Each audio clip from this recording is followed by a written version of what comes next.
Okay, we're back with another tech video. Now I'm going to go through your question, answer it, and hopefully you get the solution.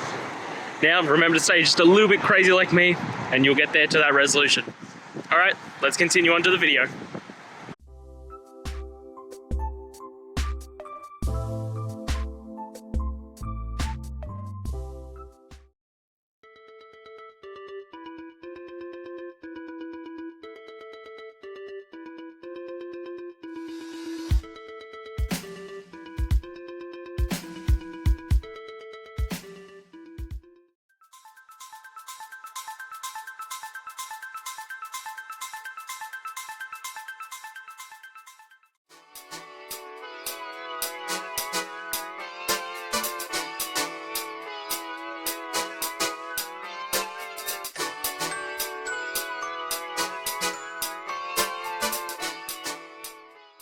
And that's it, guys. We've gone through. I hope you found your resolution and found the answer you're looking for.